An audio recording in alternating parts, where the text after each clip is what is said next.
Ein ganz herzliches Willkommen zum 3. Konferenztag. Es ist schön, Sie alle hier zu sehen.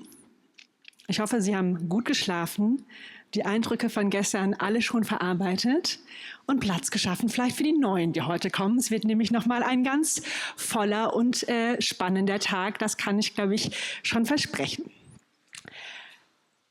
Und wir beginnen diesen Tag auch mit unserer 2. Keynote. Ich freue mich sehr, Professorin Julia Wittmayer Ihnen vorzustellen und anzumoderieren. Sie ist Professorin am Institut für Transitionsforschung in Rotterdam an der Erasmus School of Social and Behavioral Science. Und sie beschäftigt sich mit Transitionen, insbesondere im Kontext von Nachhaltigkeit und ihr besonderes Forschungsinteresse. Und das ist für uns, glaube ich, heute auch das Spannende. Sie konzentriert sich auf die soziale Innovationsseite in Transitionen und eben auch auf die Rolle von transdisziplinärer Forschung und eben der Rolle von Academia in der Governance von diesen Transitionen. Frau Wittmayer, das ist toll, dass Sie den Weg hierher zu uns gemacht haben. Es ist die 2. niederländische, aber doch auch sehr europäische Perspektive auf dieser Konferenz. Wir sind alle sehr gespannt auf Ihren Vortrag. Ich freue mich sehr. The floor is yours. Dankeschön. Super. Ja, ich mache gerade meinen Timer. Ja, guten Morgen. Also ich bin Deutsche, aber wohne schon sehr lange in Holland, und als ich gehört habe, dass Teun die andere Keynote macht, habe ich gedacht, ich würde mir gerne das Privileg herausnehmen, meine Keynote auch auf Englisch zu halten, einfach weil das meine Arbeitssprache ist, also Englisch oder Holländisch. Und dann dachte ich, Englisch passt besser hier. Genau, also Fragen und so gerne auf Deutsch, nur es läuft besser, wenn ich das auf Englisch erzähle, und ich glaube, das ist ja auch kein Problem. Genau, mein Hintergrund, my background is in social and cultural anthropology, and I've been socialized in an academic setting of transition studies, sustainability transition studies. I started when the field was just emerging, and I've been kind of socialized on it all along, and the focus being on the injustices and unsustainabilities of current societal systems and what we can do to change those in a more systemic perspective. And I've been part of an institute, as already introduced, the Drift Institute, and it's an institute at the Erasmus University that is self-funded. So there's a lot of third-party funding that we need to acquire, a lot of European funding, but also funding like the Umweltbundesamt or the European Environmental Agency, and that's the kind of funding that helps me do my work. I give all this as a background to understand kind of where I'm coming from when I'm sharing my experiences. I really thoroughly enjoyed yesterday, I must say. I got a lot of inspiration, and I weaved some of it already into it. So I did some slight adjustments last night. I want to start, when it starts, with a quote, and it's a quote by Kurt Lewin, and Kurt Lewin says, "You cannot understand a system until you try to change it." Kurt Lewin is understood as being one of the founding fathers of action research, and this is just to give you a bit of like my position in how do I think about research. So the research I do, I think, if I understand the cacophony of yesterday good, is more transformative research. That's also how I talk about it often. It's with people, with organizations in their environments, addressing those injustice, unsustainabilities that they are experiencing and wanting to drive change there, but also adding to the academic knowledge base. So that's kind of the motivation behind it. So this is more of a pragmatist view on how research can be done. And I've been doing research in very different settings. So I have been doing research in cities, in neighborhoods, trying to understand how we can improve local resilience, how we can strengthen local resilience in a neighborhood in Rotterdam, for example. So I've worked with neighborhood organizations, with the citizens there. That was part of my PhD research. But I've also been working a lot with policymakers in city councils, bureaucrats in cities, and on an international level. So just as a background. And in all this work, many, many challenges arise, right? If you do this kind of work in practice, all these ideal types, all these ideal situations, they kind of crash and get this reality check. And I think yesterday we talked quite a bit already around challenges that we have in this kind of research. And just want to highlight some before I go more specifically into a bigger one. One is around what is actually knowledge, what is considered to be knowledge. So if you take Kurt Lewin, literally, you basically start messing with your data in order to understand it better. But if you go more from a positivist view, you cannot mess with your data because, you cannot get a realistic understanding of what's actually happening. So what is the kind of knowledge that we're pursuing? But also the role of the researcher. Who are you as a researcher? How many are you as one person? Having to moderate those settings, having to facilitate those, but also wanting to understand what is happening, doing interviews, maybe ethnographic research as well. You have to, broker the knowledge between different perspectives, the different versions of yourself that are coming to the fore in such settings. And ideally, you work in a team. So you can have different skill sets, or you've had the training to be able to do so. Exactly. But I want to focus today on how all of these challenges are actually also embedded in the kind of structures and institutional settings that we're being embedded in universities, but also in other forms of academic organizations. I like it. I think it kind of puts it to the point. But what I was doing over the last 3 years was basically I had the privilege of looking at our setting and how this setting that we as researchers are, when I say we, I assume many of you are working in one or the other kind of research setting, how these kind of structures are inhibiting or maybe enabling us to do this kind of research. That is transformative, participatory, transdisciplinary research. So together with a number of colleagues, we have been looking into, I've done a systematic literature review into understanding what kinds of factors or dimensions do enable or hinder a transdisciplinary work. And they're quite obvious. Many of those came along yesterday already, but I'm just going to summarize them a bit to give us a shared start.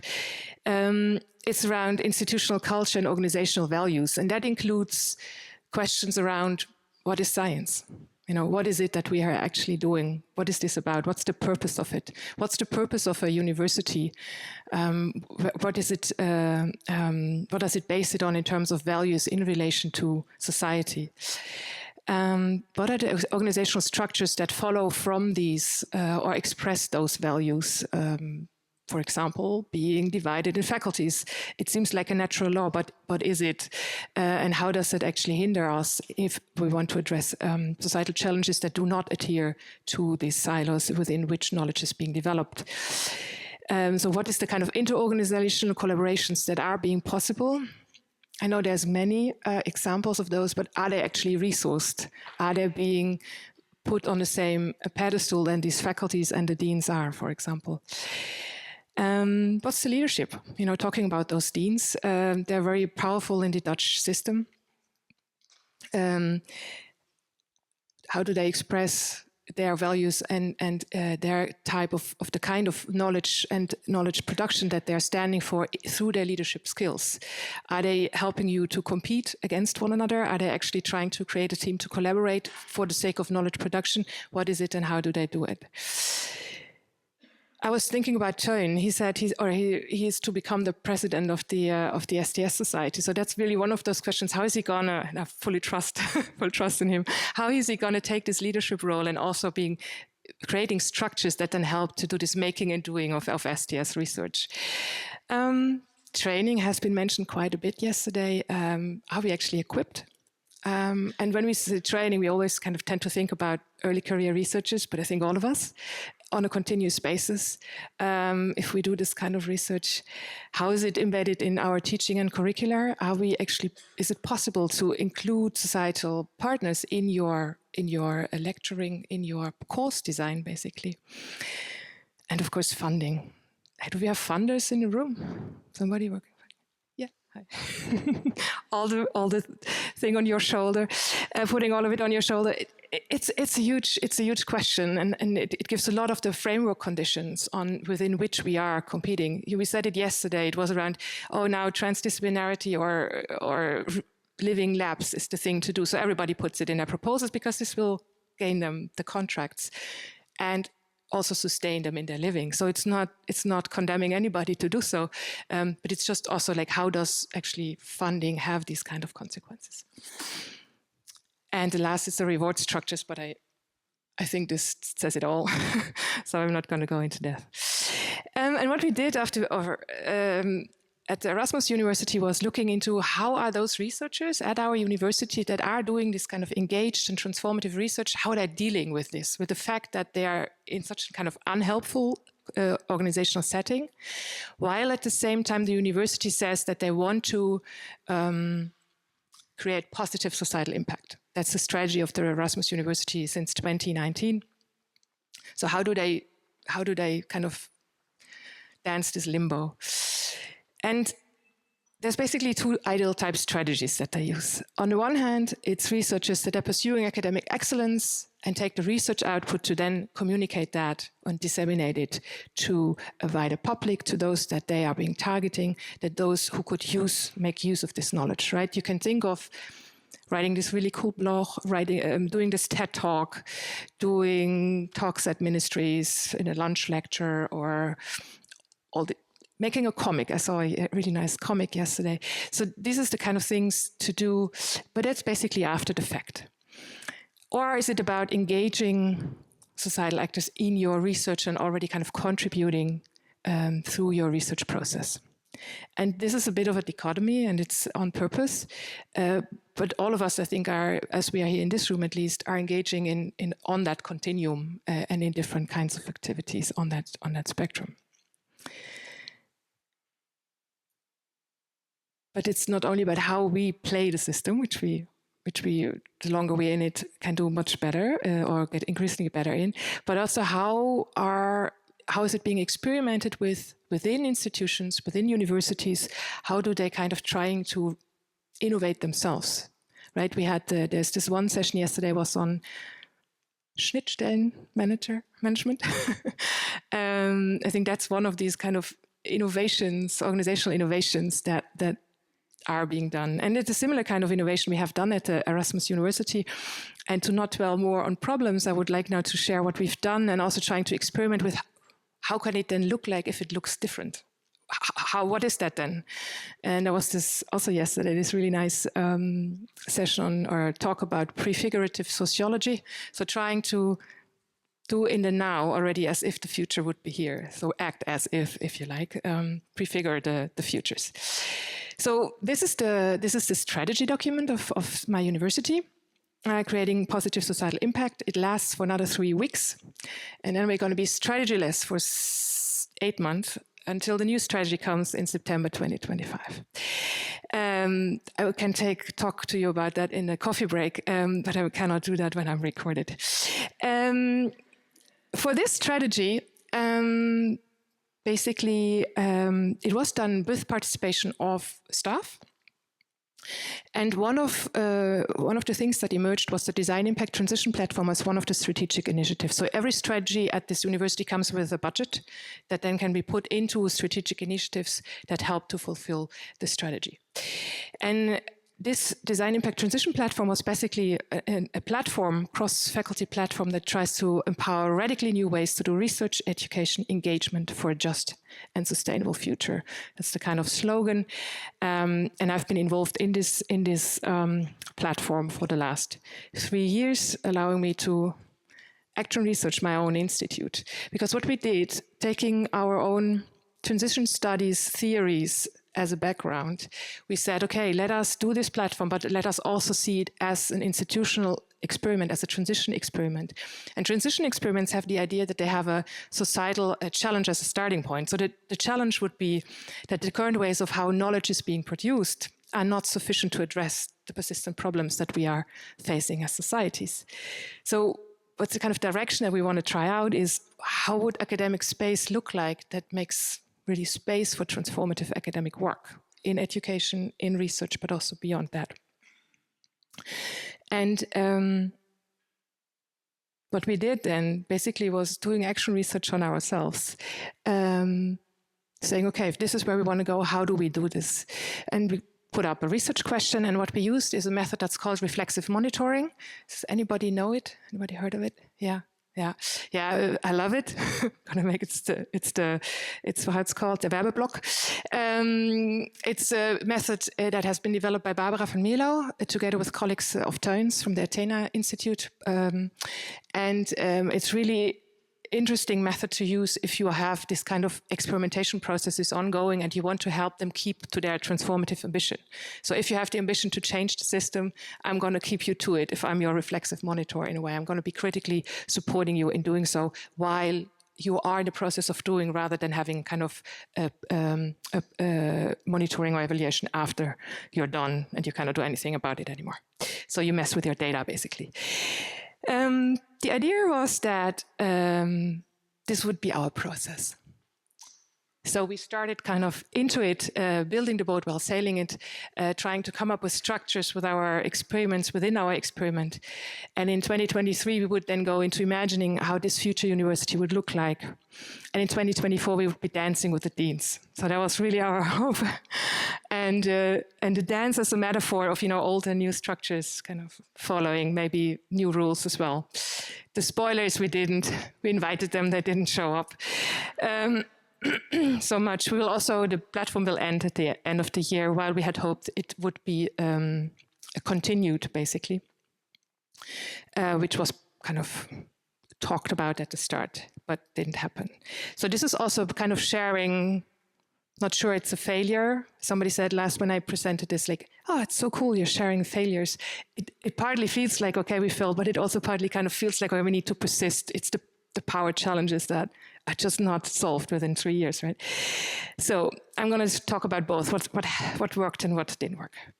So one of the things we try to do is to think about alternative ways to do education or to organize education. And currently, education programs at the university, they're programmed within one faculty. So one faculty comes up with a master program, for example, and can then invite faculty members or members from other faculties to teach. But the whole profit stays within this one university. And we are in the Netherlands, it's a new public management at universities. So there's a kind of a neoliberal logic to it. So where the money is important, every student gives you money that graduates to this one faculty from which it graduates. So the idea here was, let us organize this master program, which we did. Which we did not within one faculty, but in this cross-sectoral, cross-faculty department, so that everybody from every faculty could come and help us come up with an interdisciplinary program, but also being kind of paid in a logic that also then is more than just a sign of your appreciation, but also helps them really in also developing a research agenda or an educational innovation agenda. That didn't work. So it is hosted within the Faculty of Philosophy, which we think is the best of the worlds that we have at the Erasmus University for this program, but still it's within one faculty. What worked is that another innovation we tried is that it's not a knowledge-based program, but as much as it's knowledge-based, it's also a competency-based program, because we thought it's not only about, opening brains, putting in knowledge, but also helping them to develop those competencies for doing this kind of transdisciplinary processes, not only as researchers, but also when they go out and work at, anywhere, organizations. And it worked. We got that through accreditation, and now the program is running in its second year. And next week I teach again. And one of the courses is transformative methods. So it's really around what are these methods that we were talking about. And I'm going to take a picture of the nice overview of different methods from the Leitfaden, which I thought is a really nice one to include. A second thing we did was the alternative career path. So one of the things in current academia, at least reference frame is the Erasmus University, there's this kind of more or less strict separation between support activities and academic activities. And Sabine is in the room, Sabine Hoffmann, I think she has been here. Yeah, there you are. Hi. So Sabine has been working a lot on knowledge integration and not knowledge integrators, so kind of integrate the integrators. And one of the things is, I think, is this the difficulties between knowledge integration being on the one hand a support function, because you have to kind of make room, you have to make space, you have to facilitate and moderate those processes and have a good sense of this. But at the same time, it's really hard academic work of actually getting together all those knowledges. So it's a function that is not fish nor meat, and it's in between. And I think we need much more space for these kind of functions within the system. So what we did is, in a kind of an idea of this, is looking to develop a developer function, we called it. So this is my ex-colleague Olli. He's now a PhD student in Brussels, and he was our transformative research developer. And the other thing that we did, this didn't work out, because we had a 3 years program, and when it became clear that we have only 3 years, there was nothing to develop anymore, because we couldn't have it land anywhere. That was what was being developed. And the other thing what we did was the assignment. So we had academics like myself being seconded to the DIT platform for 1 or 2 days of their work week, and being paid, freed from any other things that they would have to do within their faculties for that time. And they had only to write as an academic assignment, and they could write it themselves, and they could put deliverables in there if they would like to, but they didn't have to. So it was kind of, they could put an open agenda of what they wanted to do, and the thing was not 30 pages, it wasn't competitive, it was a one-pager basically saying, this is ideas I want to develop in terms of transformative academic work. And I did the actual research on ourselves, kind of, yeah. And the last thing that we tried, we didn't give out funding ourselves. So I think some of the, in the Schnittstellen management discussion yesterday, there's some of these organizations give out funding themselves. We didn't, but we worked together with Access, which is a program of the province of South Holland in collaboration with a number of universities also in that province. And they give out money, grants, to facilitate collaboration between different stakeholders that work on circular economy in this province.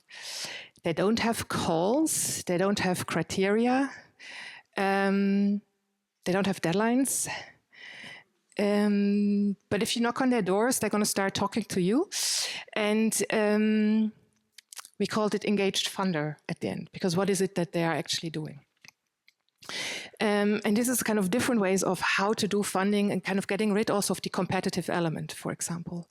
And part of this thinking is also being currently further developed with the KIN, which is the Climate Initiative in the Netherlands. It's an organization that was funded by the National Science Foundation and the National Science Funder in the Netherlands. And they're now looking into how to form consortia, getting rid of all the competitive elements. They did 3 days kind of open space workshops for that. There's all sorts of issues in having it done like this. Power is just one. But they basically only had one proposal that they could then grant the grant. But what they do is they start innovating on it and trying it out. And there was Christina Arendt, she was saying something around, the Swedes being able to just do it and then rectify it. And the Dutch is similar in that regard. So I completely empathize with the idea, okay, let's just try it out and see what we can learn from there. And the last thing I would like to talk to you about, but I first need to have a sip of water.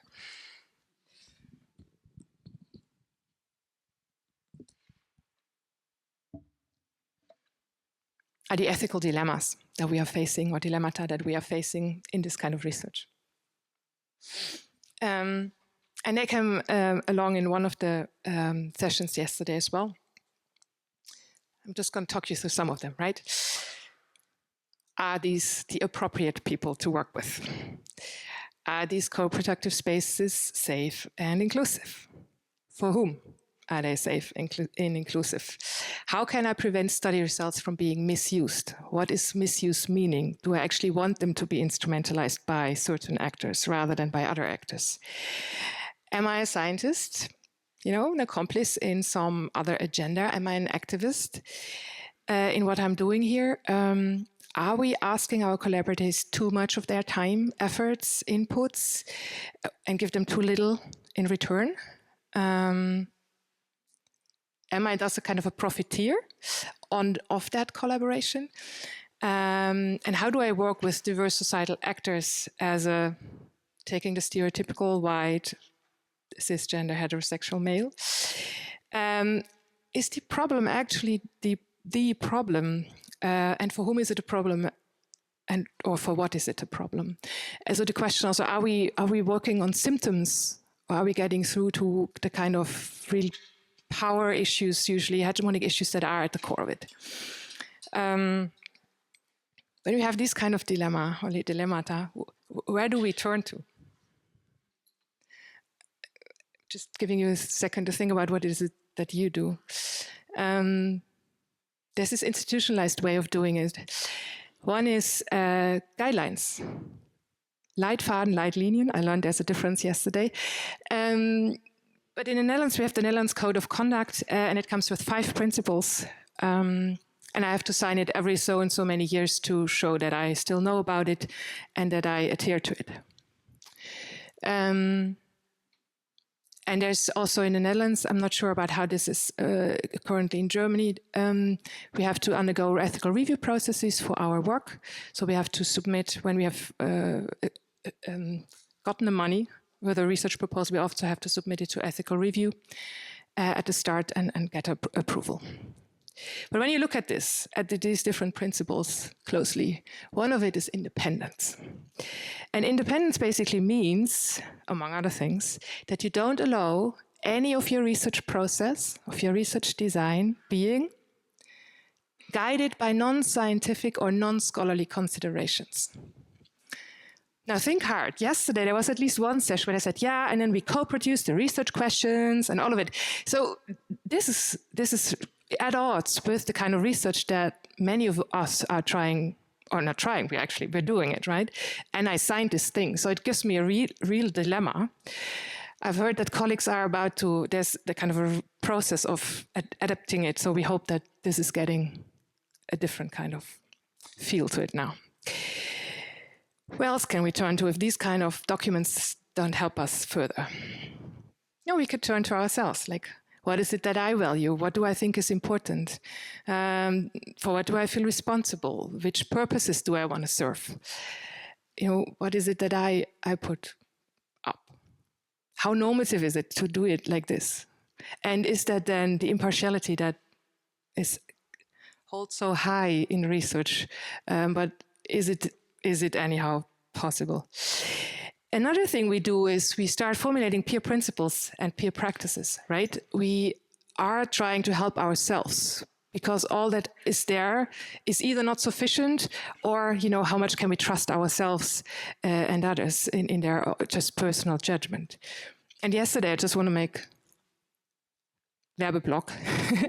There was this really nice session by the early career researchers of the PART group. I hope that's the correct word, of the research on health, and they also come up with what they call ethische Fallreflexionen, which I hadn't heard before, which I think is a really nice practice to be doing if you are facing ethical dilemmas, and you can do that as a group process. So there is this kind of community feel to it in helping ourselves in navigating those dilemmas.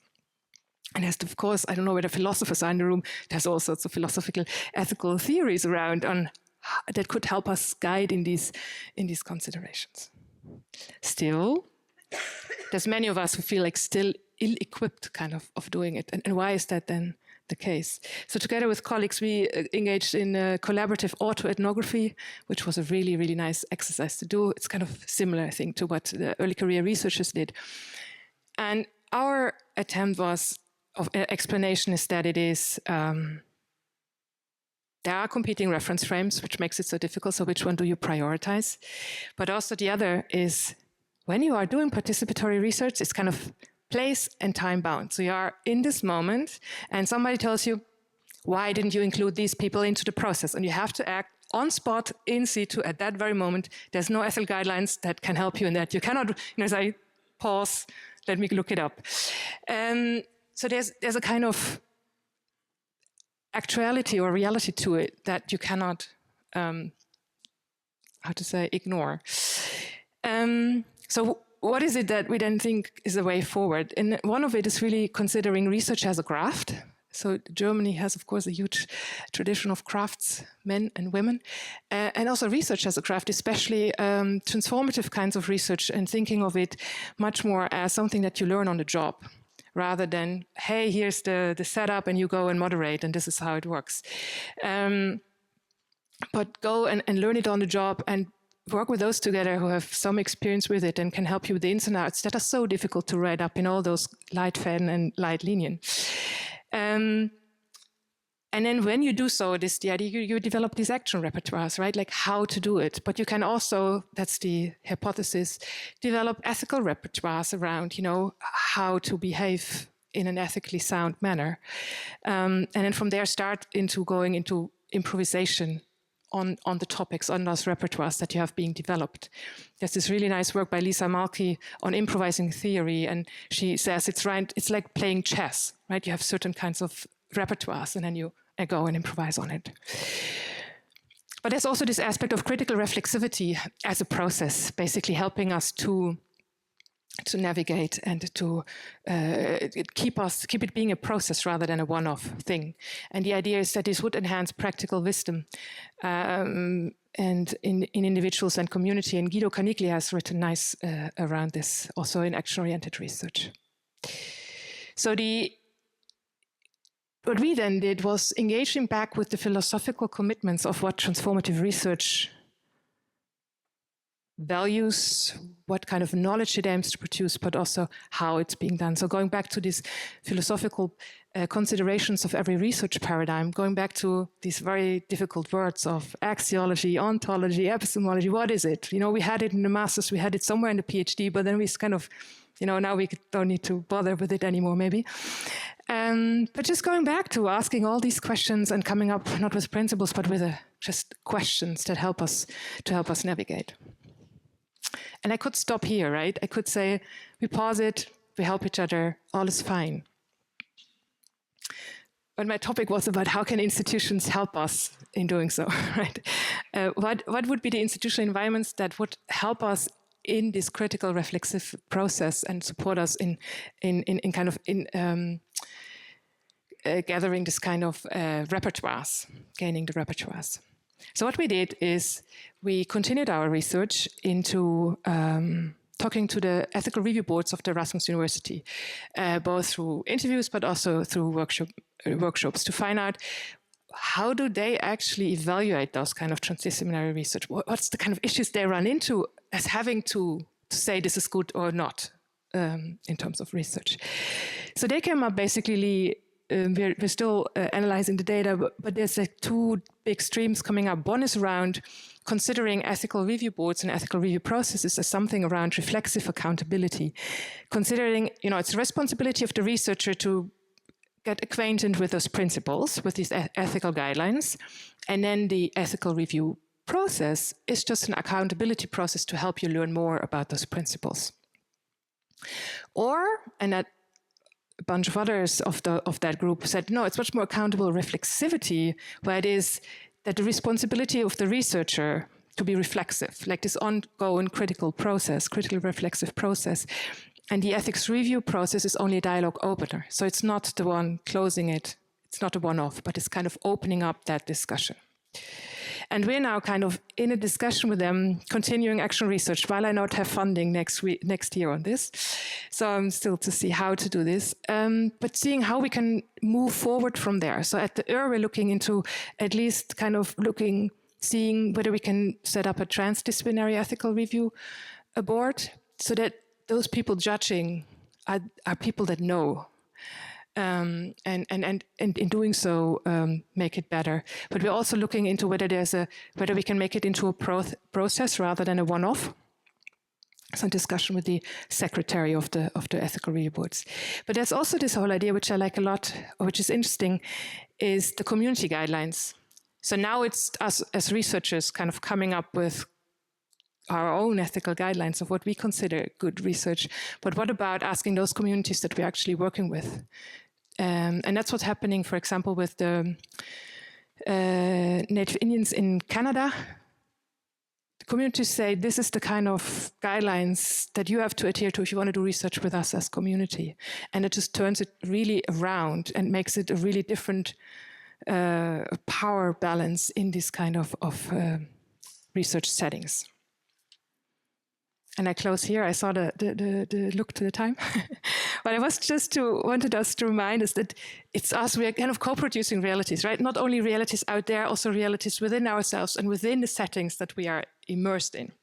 So if that is so, it's us who are running into those challenges, but it's also us that make these systems. Like we're partly responsible for keeping the system in place through what it is that we're doing.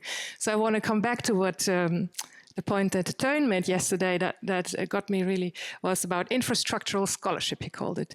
We all do it. We do reviews in journals. We review funding proposals.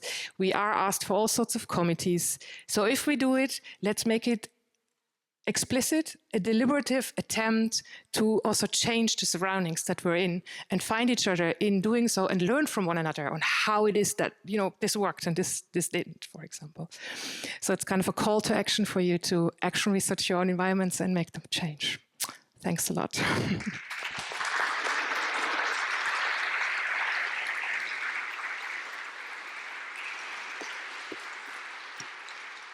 Vielen Dank. Vielen Dank, Julia Wittmayer, für diesen Impuls und diesen mutmachenden Impuls heute Morgen. Wir haben Zeit für ein paar Fragen und ich habe hier ein Mikro und ich würde, wenn Sie mir ein Zeichen geben, einmal zu Ihnen kommen.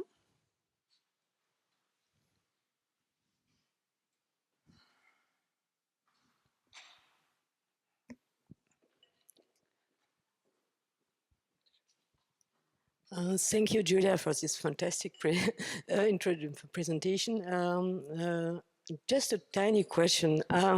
How to avoid for us to stay at the university in the academic world as in within a bubble, within our Babel Tower or Ivory Tower, and especially what's our role, what should be, would be, could be a role to address polarization of this European society and even beyond Europe.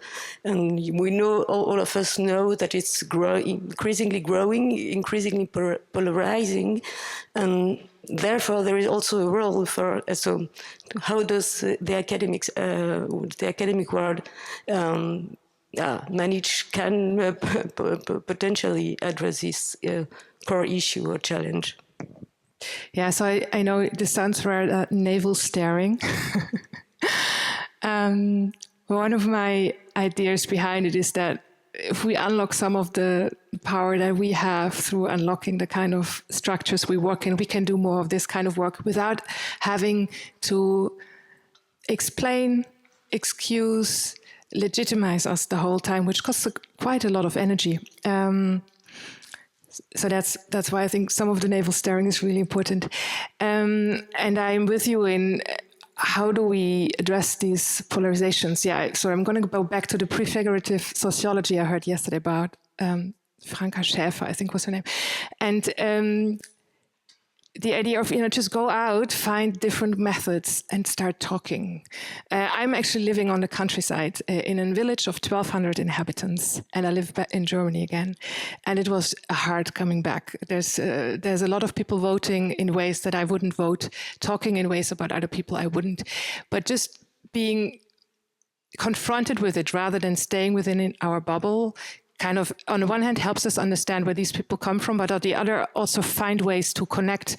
And I'm still a believer of the liberation will get us somewhere. Connect and find kind of common ground, so from there move on. And I think there is. I believe firmly in it. Yeah, I want to believe firmly in it. Yeah. Hier hinten gibt es auch eine Frage. Ich komme rüber zu Ihnen. Hi, thanks, Julia. That was really fantastic. So inspiring and really encouraging as well. And I was wondering, you've touched upon power relations between people and maybe institutions, and what we encounter a lot in our work is power relations between disciplines. And I was wondering if you've been looking into this to some extent as well. Possibly also how it relates to how money flows. You described this a little as well. And I was wondering if you've been discussing changing ways how money flows related to education or research at your institution. And I'm not sure if we still record it, but why was your platform discontinued? It's such a nice project. It's it's a shame. There's many questions. So the Erasmus University as a background is it's basically a social science university, including law, economics, sociology, philosophy, some humanities. Do I forget anybody? Economics, and a medical branch, and that's completely separated from all that the others do. So we don't have that kind of power imbalances within the university, which is why we had to really deal less with it. But I know from colleagues who do the similar kind of work at technical universities, and they're really, it's a big issue in those. Yeah. So I cannot speak from my own experience there, but I can give you contacts to talk to. So it's Theo Eindhoven, it's Anna Witzurek, you know her, and Esther Turnhout as well in Twente. They are really working on that interface. Why was it discontinued? The official answer is there was never the intent to prolong it. It was always a strategic initiative ending with the current strategic period. And all the other things are anecdotes and speculations, so I'm not going to share them here. Yeah. Gibt's eine weitere Frage? Ja,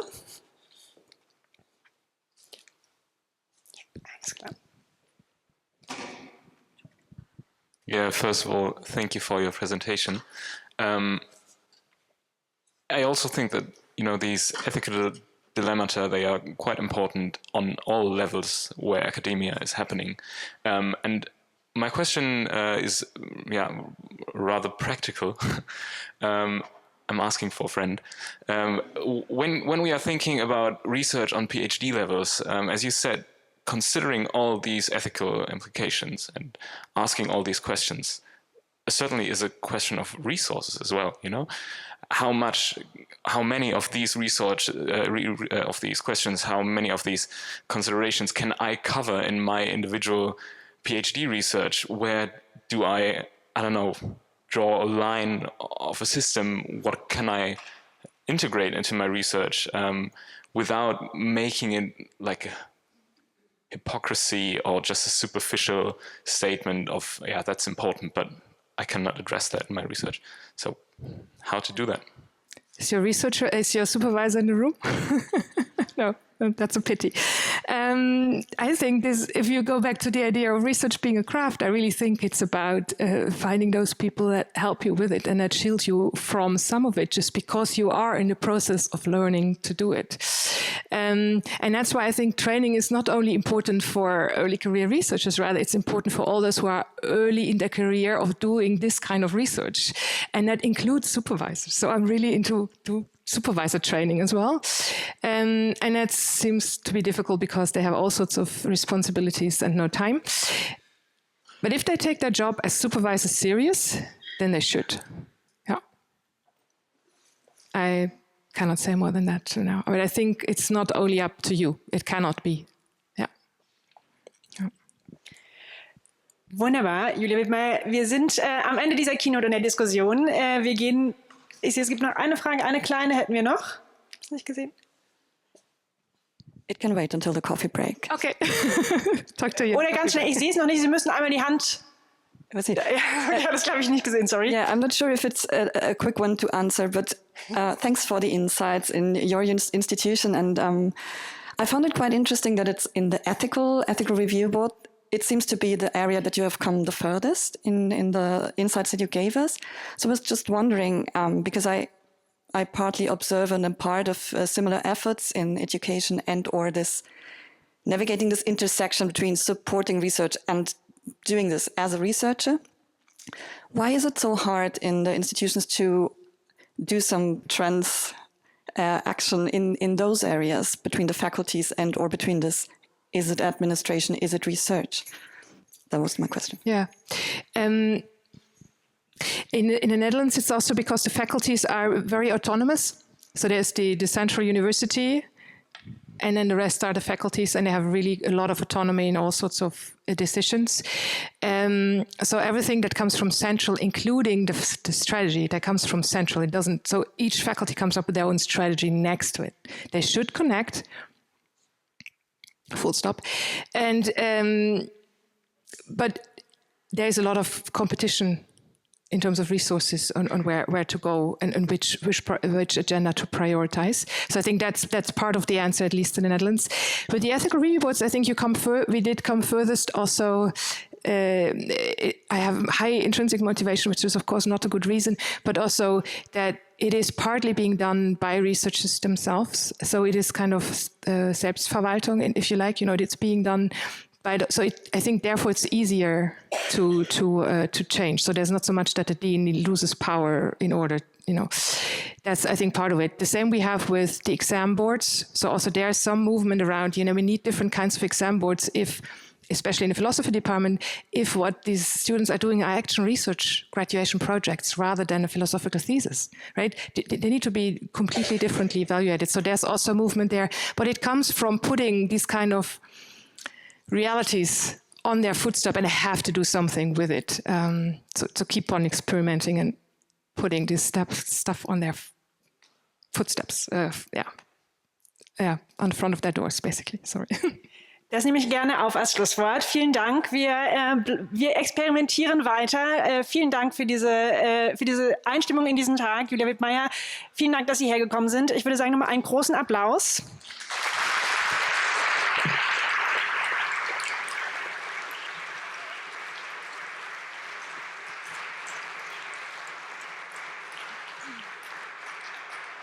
Und Sie sind auch noch ein bisschen hier heute. Das heißt, es gibt noch Gelegenheit, die eine oder andere Frage loszuwerden. Wir sehen uns jetzt in den Sessions wieder im Atelier und treffen uns anschließend nochmal für eine Kaffeepause hier.